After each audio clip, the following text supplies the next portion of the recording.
Павле, апостол на Христа Исуса по повелбата на Бога нашиот Спасител и на Христа Исуса нашата надеж.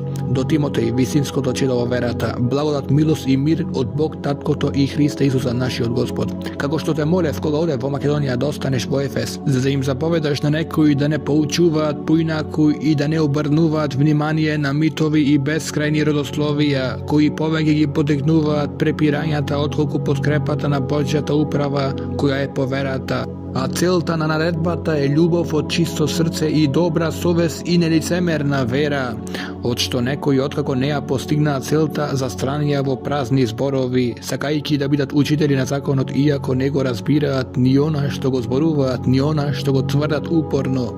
Ние пак знаеме дека законот е добар, ако некој го применува законски, знаејќи го ова, дека законот не е воспоставен за праведникот, туку за беззакониците и непокорните, за безбожниците и грешниците, за несветите и за нечистите, за убијците на татковци и убијците на мајки, за оние кои убиваат луѓе, за блудниците и за мажи кои се полово изопачени, за трговци со робови, за лажливците, за лажнозаколнувачите и за се друго што и е противно на здравата наука. Според славното евангелие на блажениот Бог кој ми е доверено мене, му благодарам на Христа Исуса нашиот Господ, кој ми даде сила за тоа, зашто ме сметаше верен и ме постави на служба. Мене, кој порано бев хулител и гонител и насилник, но добив милост зашто го правев тоа од незнаење и неверување, а благодатта на нашиот Господ со верата и љубовта изобилуваше во Христа Исуса. Верно е словото и достојно за полно примање. Исус Христос дојде во светот да ги спаси грешниците, од кои сум прв јас, а добив милост токму за тоа, за да ја покаже Христос Исус прво во мене сета своја трпеливост, за пример на оние кои ќе веруваат во него за вечен живот, на царот на вековите, безсмртниот, невидливиот, единствениот Бог, чест и слава во сите векови. Амин. Оваа заповед ја предавам, чедо Тимотеј, согласно поранешните пророштва за тебе, за да војуваш добра војна, имајќи вера и добра совест, кои некои ја отфрлија и претрпеа бродолом на верата. Меѓу нив се Именеј и Александар, кои ги предадов на сатаната, за да научат да не хулат. Така, пред се да се прават проспи, молитви, молби, благодарности за сите луѓе, за царевите и за сите кои се на власт, за да можеме да проживееме тих и мирен живот во сета побожност и честност.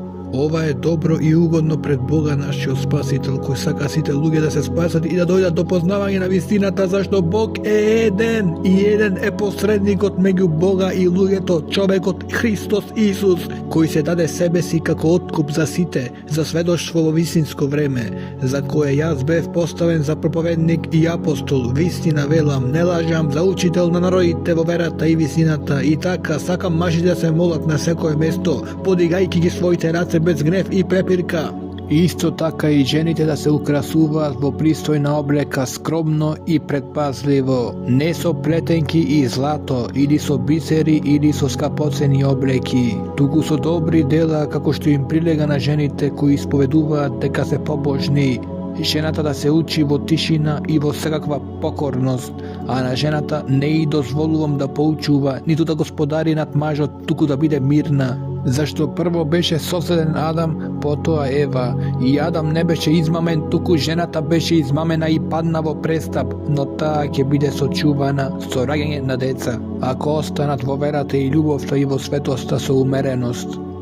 Верно е словото, кој ревнува за епископство, добра служба посакува. Според тоа, епископот треба да биде непорочен, маж на една жена, трезвен, разумен, пристоен, гостолюбив, способен за поучување, не пијаница, не жесток, не лаком, туку благороден, не наклонет на препирка, не сребролюбец, кој управува добро со својот дом и има покорни деца со сета честитост, зашто ако не знае да управува со својот дом, како ќе се грижи за Божјата црква, да не е новообратен за да не се возгорде и да падне во судата на ѓаволот, а треба да има и добро сведоштво и од надворешните за да не падне во прекорување и во стапица на ѓаволот. Исто така ѓаконите треба да бидат честни, не двојазични, да не сакаат многу вино, не лакоми на срамна печалба, кои ја пазат тајната на верата со чиста совест, и тие прво да бидат испитани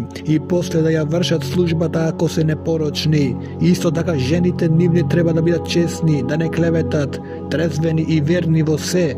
Ѓаконите да бидат мажи на една жена, кои управуваат добро со своите деца и со своите домови, зашто оние кои ја извршиле добро својата служба добиваат честна положба и голема смелост во верата во Исуса Христа. Ова ти го пишувам надевајки се дека скоро ќе дојдам при тебе, но во случај да се позабавам, да знаеш како ќе се однесуваш во Божјиот дом, кој е црква на живиот Бог, столб и потпора на вистината. И поопшто признание голема е тајната на побожноста. Оној кој се јави во тело беше оправдан во духот, им се покажа на ангелите, беше најавуван меѓу народите, поверуван во светот, беше вознесен во слава.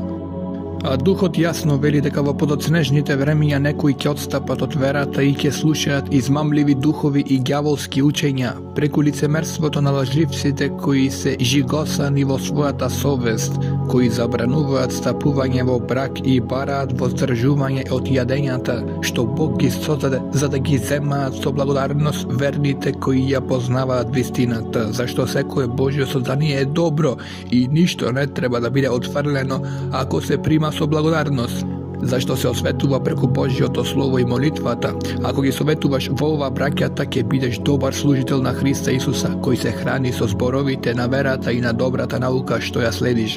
А избегнувај од нечисти и пебешки приказни, туку обучувај се во побожност, зашто телесната обука е малку полезна, а побожната е полезна за се, зашто има ветување за сегашниот и идниот живот. Тоа е вистинско слово и достојно за полно примање. Имено, затоа ние се трудиме и се бориме, зашто се надеваме во живиот Бог кој е спасител на сите луѓе, особено на верните. Наложувај го и учи го ова, никој да не те презира заради твојата младост, туку биди им пример на верните во Словото, во поведението, во љубовта, во верата, во чистотата, додека дојдам внимавај на читањето, на опоменувањето и на поучувањето, не занемарувај ја дарбата која е во тебе, која ти е дадена преку пророштво, со ракополагањето на старешините. Исполнувај го тоа, биди во тоа и твојот напредок да им биде видлив на сите, внимавај на себе си и на учењето, истрај во тоа, зашто правејќи го ова ќе се спасиш и себе си и оние кои те слушаат. Не укорувај строго постар човек, туку опоменувај го како татко, помладите како браќа, постарите жени како мајки, помладите како сестри со секаква чистота. Почитувај ги вдовиците кои се вистински вдовици. Ако некоја вдовица има деца или внучиња, тие нека научат прво да покажат побожност кон своето семејство и да им враќаат на своите родители, зашто тоа е добро и угодно пред Бога. А која е вистинска вдовица и останала сама, таа ја ставила својата надеж во Бога и е постојана деноноќно во просби и молитви. А она која живее сладострастно, жива е умрена. Принеси го ова да бидат непорочни, ако некој не се грижи за своите, особено за домашните, се одрекол од верата и е полош од оној кој не верува.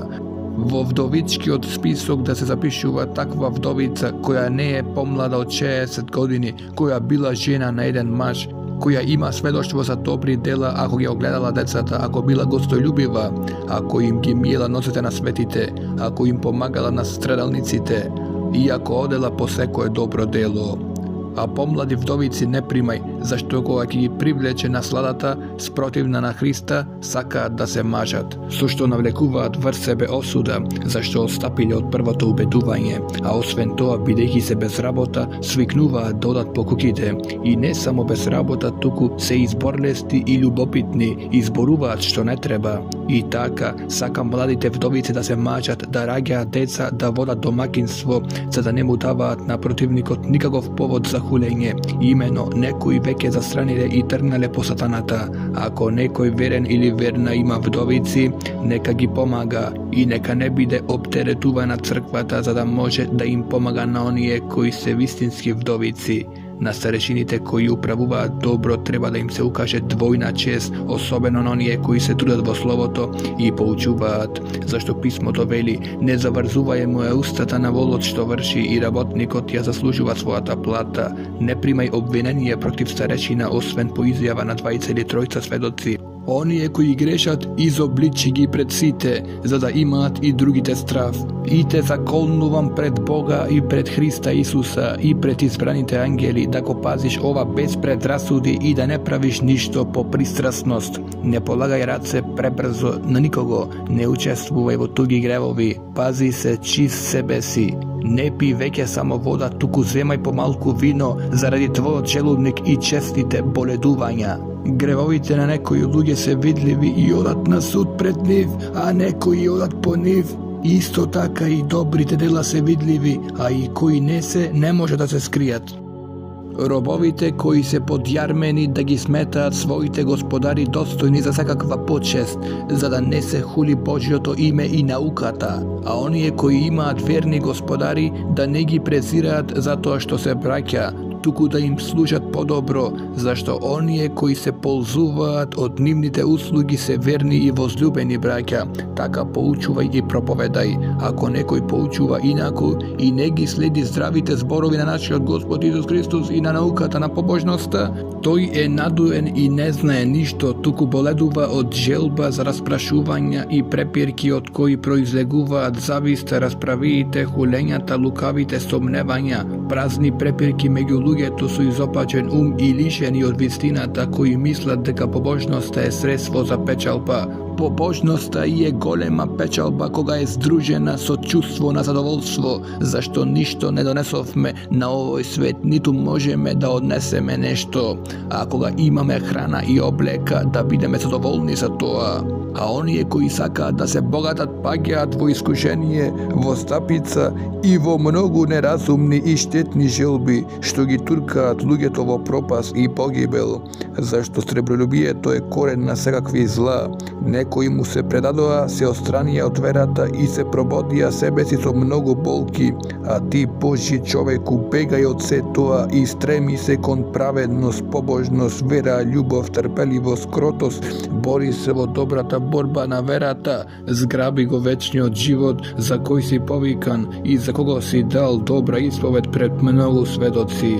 Ти заповедам пред Бога кој оживува се и пред Христа Исуса кој пред Понтије Пилат ја посведочи добрата исповед, да ја пазиш заповедта чиста и непорочна до јавувањето на нашиот Господ Исус Христос, кој во свое време ке го открие блажениот и единствениот владетел, цар над царевите и господар над господарите, кој единствено има бесмртност, живејќи во непристапна светлина, кого никој од луѓето не го видел, ниту може да го види. Нему чест и вечна сила. Амин. Заповедај им на богатите на овој свет да не бидат горделиви и да не се надеваат на непостојаното богатство, туку во живиот Бог кој ни дава изобилно се за наслада, да прават добро, да бидат богати во добри дела, да бидат дарежливи и заедничари, да собираат за себе благо како основа за еднината, за да зграбат вистински живот. О, Тимотеје, пази го на што ти е доверено и отстранувај се од нечистите и празните разговори и спротивствувањата на лажно нареченото познавање, за кое некои се држат и така се отклонија од верата. Благодат со тебе. Амин.